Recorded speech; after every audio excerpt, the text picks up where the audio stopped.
Question number 21, इनमें से कौन एक चर वाला बहुपद है? तो इनमें से एक चर वाला बहुपद आपका ऑप्शन नंबर सी सही हो जाएगा। 2 + 2x + 3x + का 4 आपका एक चर वाला बहुपद हो जाएगा। सबसे पहले आप लोग को जानना है कि चर पद और अचर पद किसे कहते हैं, ठीक है? चर पद और अचर पद। तो चर पद किसे कहते हैं? तो जो आपका ए से लेकर के जेड तक जिस संख्या में लगा हुआ रहेगा, आप समझ जाइएगा कि वो आपका चर पद है। जैसे ए भी लगा होगा, बी भी लगा रह सकता है, सी भी लगा रह सकता है, लास्ट में आपका जेड तक लगा रह सकता है। तो वो सब आपका चर वाला बहुपद होंगे। अचर वाला बहुपद आपका क्या हो जाएगा कि 1, 2, 3, 4 सिर्फ सिंगल ये जो संख्या रहेगी नेचुरल नंबर तक, यानी जो भी आपका संख्या रहेगा वो आपका अचर पद कहलाएगा। अगर आप यहाँ पर देखें तो आपका क्या चीज़ है कि 2x + 3x को जोड़िएगा तो आपका हो जाएगा 5x, और 2 और 4 को जोड़ेंगे तो आपका 6 हो जाएगा। यह समीकरण में अगर आप गौर करें, तो यह समीकरण आपका एक चर वाला बहुपद है, क्योंकि आपका सिर्फ 5x में ही आपका क्या लगा हुआ है, x लगा हुआ है, तो एक ही में लगा हुआ है, इसलिए यह क्या कहलाएगा आपका एक चर वाला बहुपद। लेकिन आप ऑप्शन नंबर बी में देखिएगा तो एक इसमें भी लगा, 2x में भी लगा हुआ है, 3y में लगा हुआ है, यानी y और x यहाँ पर देखेंगे तो दो क्या चीज है, अचर पद है, तो इसलिए यह दो चर वाला बहुपद हो जाएगा। और यहाँ पर ऑप्शन नंबर ए में भी आपका देखेंगे x और y है तो दो चर वाला बहुपद हो जाएगा। और ऑप्शन नंबर डी देखेंगे तो ऑप्शन नंबर डी आपका क्या हो जाएगा, अचर बहुपद, ठीक है। अगर समझ में आ रहा है तो वीडियो को लाइक करेंगे, अपने दोस्तों में भी जरूर शेयर करेंगे। अगर आप लोगों ने फिर जो पार्ट नंबर 1 इसके वीडियो को नहीं देखे होंगे तो आप लोग जरूर जा करके देखेंगे, ताकि आपको सब चीज़ों का क्लियरिटी प्राप्त हो। क्वेश्चन नंबर 22 देखिए क्या दिया हुआ है कि निम्न में कौन एक बहुपद है? तो इनमें से कौन एक बहुपद है? तो जो कि दो पद वाले, तो ऑप्शन नंबर बी आपका क्या हो जाएगा, सही हो जाएगा कि यही एक क्या चीज है, बहुपद है। लेकिन यहाँ पर जो है आप किताब में अगर देखें तो ऑप्शन जो आपका जो दिया हुआ है क्वेश्चन में, उसमें ऑप्शन नंबर क्या चीज किया हुआ है, सी सही किया हुआ है, जो कि यहाँ क्या हो जा रहा है, गलत हो जा रहा है, लेकिन आपका बी सही है, ठीक है। जरूर ध्यान देंगे आप लोग। देखिए क्वेश्चन नंबर 23, निम्न में से कौन एक चर में बहुपद है? तो इनमें से एक चर वाला बहुपद आपका क्या हो जाएगा, ऑप्शन नंबर का बी सही हो जाएगा। यह भी आंसर आपकी किताब में गलत दिया हुआ है। अगर आप देखें तो 31 प्लस का टी बटे का 2 दिया हुआ है, तो इसे आप किस तरह से लिख सकते हैं कि 31 बटे जो सॉरी प्लस 1 बटे का 2 गुने का टी लिख देख सकते हैं, जो कि आपका 1 बटे 2 में सिर्फ आपका क्या है, टी एक फंक्शन के रूप में काम कर रहा है, यानी चर के रूप में काम कर रहा है।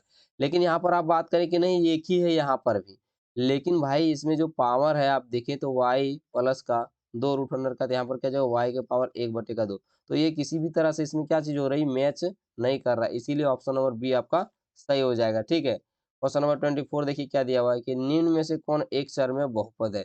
तो इनमें से कौन एक चर में बहुपद है? तो ऑप्शन नंबर बी आपका सही हो जाएगा, ठीक है। चलिए आगे देखते हैं क्वेश्चन नंबर 25 क्या दिया हुआ है, निम्न में कौन बहुपद है? तो इनमें से कौन बहुपद है, तो जिसमें से पावर इसका 2 हो वही आपका क्या चीज हो जाएगा, बहुपद हो जाएगा, तो ऑप्शन नंबर का डी सही हो जाएगा। देखिए बी भी आपका बहुपद दिया हुआ है, लेकिन पता नहीं किस प्रकार से इसमें जो बनाने वाले ने किस प्रकार से बना दिया, थोड़ा गड़बड़ बना दिया हुआ है। लेकिन आपका बी और सी डी दोनों ही क्या चीज है, बहुपद है, ये जरूर ध्यान रखिएगा। क्वेश्चन नंबर 26 देखिए क्या दिया हुआ है कि निम्न में से कौन एक चर वाला बहुपद है? तो इनमें से कौन एक चर वाला बहुपद है?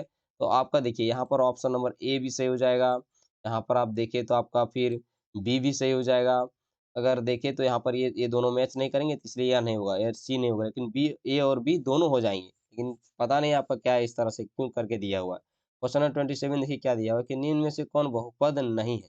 तो इनमें से बहुपद जो नहीं है, ऑप्शन नंबर बी आपका बहुपद नहीं है। लेकिन आप देखेंगे किताब का जो आप क्वेश्चन बैंक में देखेंगे तो आपका किस में दे दिया, ऑप्शन नंबर सी दे दिया है, जो कि गलत है। सिर्फ आपका ऑप्शन नंबर बी आपका हो जाएगा सही आंसर, क्योंकि यही बहुपद नहीं है।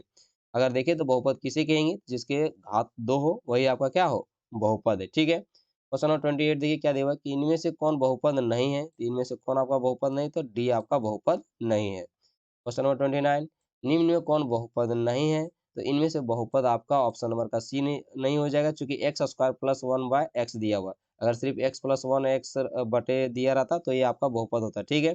अब देखिए इनमें से बहुपद नहीं भी वो वाला कौन है, आपका ऑप्शन नंबर डी भी आपका बहुपद नहीं है, लेकिन आंसर में आपका सी दिया हुआ है, तब इसे सी मान के चलेंगे। क्वेश्चन नंबर 30, निम्न में से कौन बहुपद द्विपद है? तो द्विपद यानी बहुपद तो हो लेकिन दो पदों वाला हो, तो आपका ऑप्शन नंबर बी सही हो जाएगा, क्योंकि देखिए 3x square plus 5x plus का 7 यानी आपका दो पद वाला क्या चीज है, बहुपद है, ठीक है। क्वेश्चन नंबर 31, निम्न में कौन बहुपद में द्विपद है? तो इनमें से कौन बहुपद में द्विपद है? तो ऑप्शन नंबर का देखिए एक सिमिलरिटी दे दिया है, ऑप्शन नंबर आपका जो है बी सही है। क्वेश्चन नंबर 32, निम्न में से कौन बहुपद नहीं है? तो इनमें से बहुपद आपका ऑप्शन नंबर सी नहीं है, ठीक है। क्वेश्चन नंबर 33, बहुपद p x square plus q x plus r x के पावर 4 प्लस 5 का प्रकार है। तो ये चतुर्थ घातीय, जो कि मैक्सिमम घात कितना है, एक्स के पावर का 4 है, यानी 4 इसमें मैक्सिमम घात है, इसीलिए आपका चतुर्थ घातीय प्रकार का बहुपद है। क्वेश्चन नंबर 34, निम्न में कौन बहुपद है? तो इनमें से जो बहुपद है वह आपका ऑप्शन नंबर का डी सही हो जाएगा। क्वेश्चन नंबर 35, बहुपद पी एक्स बराबर 2x प्लस 5 का शून्यक है। ये क्वेश्चन इंपॉर्टेंट है, जरूर ध्यान रखेंगे, यहाँ से जरूर ये आपको जरूर फाइनल में भी देखने को मिलेगा। तो देखिए ये क्या लिखा हुआ है कि शून्यक ज्ञात करने बोला है, तो 2x प्लस का 5 बराबर आप 0 कर देंगे, पी एक्स को शून्यक बोला है तो बराबर शून्य कर देंगे। तो 2x बराबर क्या हो जाएगा, इधर प्लस में था तो बराबर कुछ तरफ जाने के बाद माइनस हो जाएगा, तो x बराबर -5/2 हो जाएगा, जो कि आपका ऑप्शन नंबर में डी में है। क्वेश्चन नंबर 36 क्या दिया हुआ है कि x square plus 4x plus 2 के शून्यकों की संख्या क्या होगी? शून्यकों की संख्या क्या होगी? 2 होगी। अगर आप इसे हल कीजिएगा तो शून्यकों की संख्या कितना हो जाएगा? 2x स्क्वायर हो जाएगा। अब अगर यहाँ पर देखें तो एक्स स्क्वायर प्लस आपका क्या आ जाएगा, एक 2x स्क्वायर आना चाहिए। तो यहाँ पर देखिए ये समीकरण भी आपका लगभग लगभग गलत में ही है, लेकिन कभी भी आपको ये चीज पूछेगा तो आपका क्या हो जाएगा, शून्यकों की संख्या 2 हो जाएगा। कभी भी 2 ही निकलता है, क्योंकि मैक्सिमम घात कितनी है, 2 है, इसीलिए आपका शून्यकों की संख्या 2 हो जाएगा। जरूर ध्यान रखिएगा, बहुत लंबा फॉर्मूला बैठेगा, चूंकि आपको किसमें निकाल के आना है, विविक्तीकरण के हिसाब से निकाल के आना है आपको, तब आप इसको क्या कर पाइएगा, निकाल पाइएगा, ठीक है। तो थोड़ा सा ध्यान देंगे। Question number 37, X square plus B X plus C A बराबर 0 का प्रकार है। अगर ए बराबर 0 कर देंगे तो ये पूरा 0 हो जाएगा, तो आपका सिर्फ क्या बचेगा, बी एक्स प्लस का सी बचेगा, तो ये क्या बच जाएगा आपका, रेखिक प्रकार का समीकरण, ठीक है। क्वेश्चन नंबर 38, क्वेश्चन नंबर 38 क्या दिया, यदि x minus 1 4x Q plus 3x square minus 4x plus के का गुणनखंड है तो के का मान ज्ञात कीजिए। एक ही चीज आपको सही तरीके से निकाल के दिया जा सकता है कि x बराबर आपको जो दिया हुआ है इसको 1, इसे आप निकाल दीजिए शून्य, तो x माइनस 1 का शून्य निकालेंगे तो x बराबर कितना आ गया, 1।